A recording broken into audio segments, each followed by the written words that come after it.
Sudah terlalu sore untuk melanjutkan perjalanan. Oleh karena tak merencanakan berjalan malam hari, kami memilih tempat yang datar untuk mendirikan tenda dan bermalam saat matahari mulai condong ke barat. Ilham, bantu. Ya, cewek-cewek udah kelihatan capek. Atman menurunkan karirnya. Oke, Ilham menjawab singkat, mengeluarkan tenda dome miliknya dan langsung mendirikannya sendiri. Sadik dan Yadi berinisiatif mengumpulkan ranting dan potongan kayu kering yang berserakan untuk menyalakan api mengusir dingin malam nanti.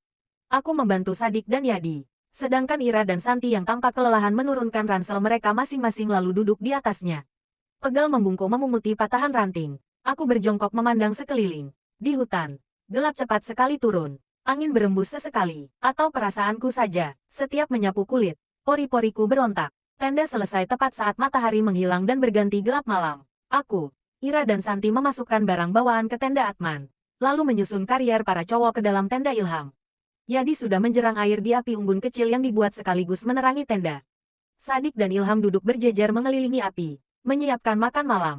Mereka berdua hobi memasak, sehingga setiap kali kami mendaki, mereka otomatis menjadi koki dengan senang hati. Kami para cewek malah tak diberi tugas apa-apa. Atman duduk di pintu tenda yang tersibak, sibuk mengutak-atik kamera DSLR-nya, lalu memeriksa tripod kecil. Aku menghampiri, "Men, ini bukan tempat yang biasa dipakai pendaki untuk bermalam. Dari mana kamu tahu?" Atman menghentikan aktivitasnya. Kulihat ranting-ranting yang kukumpulkan tadi. Ada banyak sekali di sekitar sini. Aku nggak lihat ada jejak kaki di tanah atau ranting yang patah terinjak. Aku menjelaskan dengan suara pelan. Khawatir mengganggu Ira dan Santi di tenda sebelah. Kupikir, mereka kelelahan. Jadi sejak sore tak banyak bicara. Hanya menurut saja pada rombongan. Atman diam. Aku sedikit tak suka reaksinya itu. Atman, menurutmu, apa kita aman bermalam di sini? Desaku, memangnya apa yang kau pikirkan? Kita, kan, memang tak mengikuti jalur pendakian. Sudah, hilangkan pikiran burukmu. Aku diam. Atman ada benarnya. Kami tak mengikuti jalur mendaki karena satu alasan. Pendakian kali ini bukan untuk menuju puncak, tetapi berburu foto flora langka. Selain pendaki, kami juga anggota komunitas fotografi kampus. Kali ini misi kami adalah mengambil foto berbagai jenis anggrek. Gunung 7 di Kabupaten Kerinci, Jambi, dengan danau kaldera di atasnya, adalah pilihan tepat. Aku tak sabar ingin menemukan bunga kantong semar Nepenthes boschiana, memotret keindahan sekaligus keunikannya. Firasatku tak enak, men. Ucapanku menggantung. Atman memandangku dingin dengan bibir rapat. Gerakan tangannya yang sedang membersihkan lensa kamera terhenti. Aku cepat berdiri meninggalkannya. Terlepas dari dia sebagai kepala rombongan dan kepemimpinannya selama ini bisa diandalkan, Atman juga bisa sangat menyebalkan. Tak elok bertengkar di tengah hutan begini, di mana sepertinya malam ini hanya kami yang ada di sini. Atau, hanya kami yang sedang menumpang di daerah ini. Duduk, tak, kamu nggak kedinginan. Ya, Yadi memanggilku sambil beringsut memberiku tempat. Aku mengurungkan niat ke tenda dan berjalan menuju para cowok dekat api unggun. Jantungku berdetak kencang karena terkejut. Ada 4 orang mengelilingi api. Kapan Atman duduk di sana?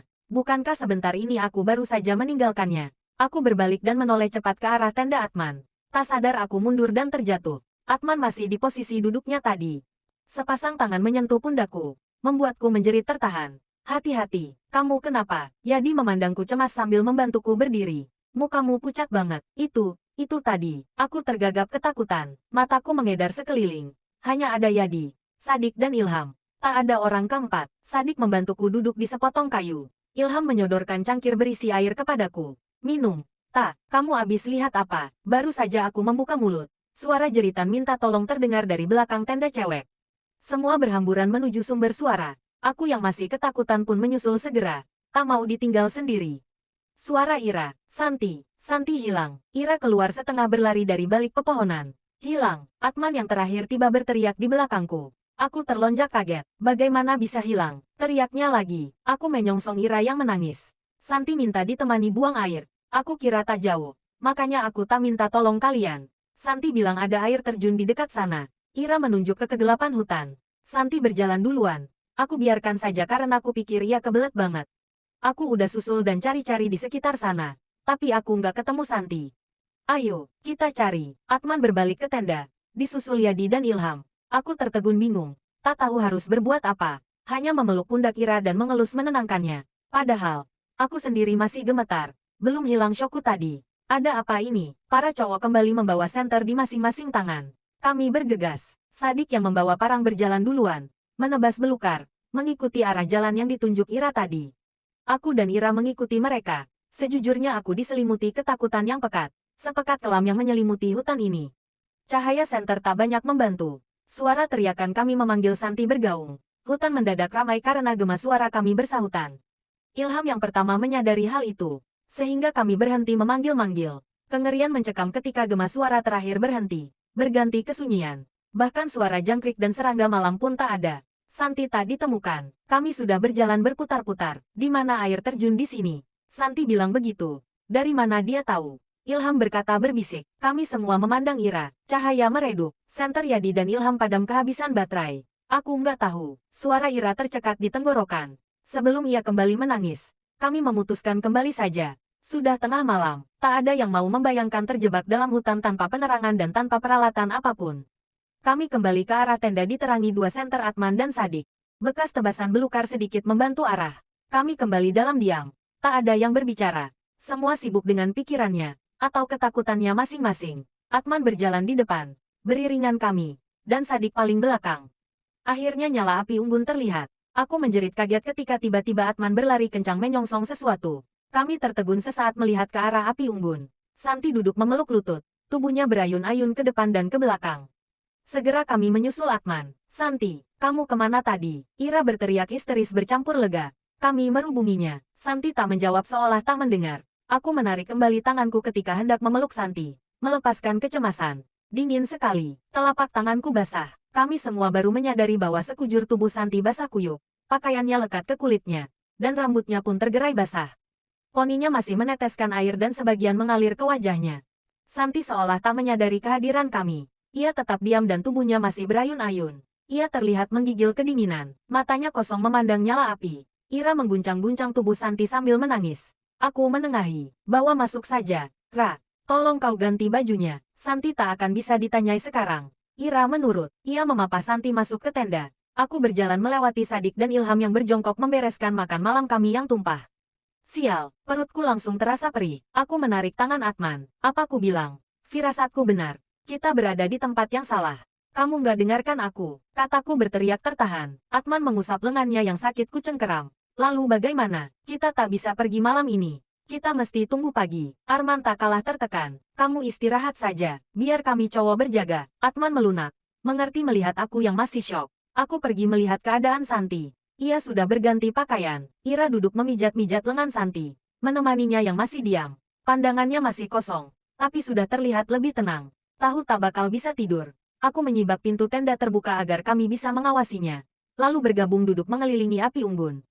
Yadi melemparkan sepotong kayu ke nyala api. Percikan bara beterbangan. Aku memandanginya. Sudut mataku berkali-kali menangkap pergerakan di balik bayangan pepohonan. Aku mengerti ada sesuatu di sekitar kami. Indraku sensitif akan hal-hal dimensi lain. Biasanya Atman melibatkan aku mengambil keputusan dalam setiap ekspedisi rimba kami. Kami berbincang-bincang kaku. Namun, jelas, tak ada yang berani membahas kejadian tadi. Malam bakalan panjang. Ditambah, kami melewati malam ini dengan perut kosong. Air terjun itu tidak tinggi. Airnya pun tak deras. Namun, letaknya dipagari tebing yang tinggi. Tak terlihat bibir jurang karena tertutup lebatnya pohon-pohon hutan tropis. Suara angin menderu di atas kepalaku. Di ruang kosong jurang, gemericik air mengalihkan perhatianku. Namun, bukan itu yang menarik perhatianku. Tetapi riak air yang tiba-tiba menyibak di genangan air terjun. Tolong, tolong aku, tolong. Suara itu sayup, timbul tenggelam. Dalam kengerian aku terpana. Sesosok tubuh perempuan muncul dari tengah riak lalu terapung terombang-ambing. Aku kaget dan berbalik ingin melarikan diri dari tempat asing ini. Namun, seorang laki-laki berdiri kaku persis di belakangku. Dari kepalanya mengalir darah. Aku menjerit histeris. Dan melangkah surut.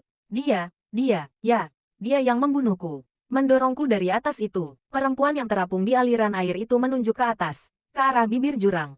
Ia tak mau bertanggung jawab atas hamilku. Aku tak mau mendengarnya. Tetapi aku tak bisa lari. Aku terjebak di antara dua sosok asing yang mengerikan. Aku menoleh ke arah laki-laki itu. Rautnya bercampur sedih dan penyesalan. Ia melangkah pelan semakin mendekatiku. Mengangkat lengannya, aku spontan surut. Ia mengusap luka di keningnya yang terus mengeluarkan darah.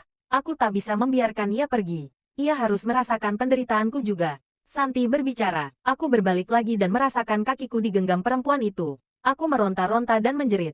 Jatuh terjerembab. Air membasahi mukaku. Tata, bangun. Tata, aku membuka mata. Wajah Sadik memenuhi pandanganku. Ia sedang memercikkan air ke wajahku. Maaf, kau susah dibangunkan.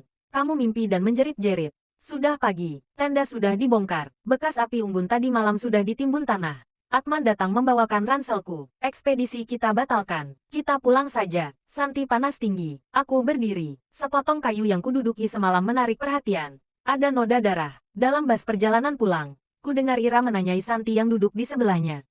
Santi menceritakan kejadian yang dialaminya malam itu. Aku bertemu Santi. Ia menjawab singkat. Apa, Santi? Ira terkejut heran. Kamu Santi? Santi menggeleng. Aku bertemu Santi. Ia mengajakku mandi dan bercerita bahwa ia dibunuh kekasihnya. Ia didorong ke jurang itu setelah dibujuk memisahkan diri dari rombongan mendaki. Aku merapatkan diri ke mereka berdua. Berusaha mencocokkan mimpiku dengan cerita Santi. Ia tak terima dan membalas dendam. Santi yang membuat kekasihnya tersandung ketika melarikan diri setelah melakukan perbuatannya. Kepalanya terbentur. Kejadiannya adalah di tempat kita bermalam. Asteris asteris asteris.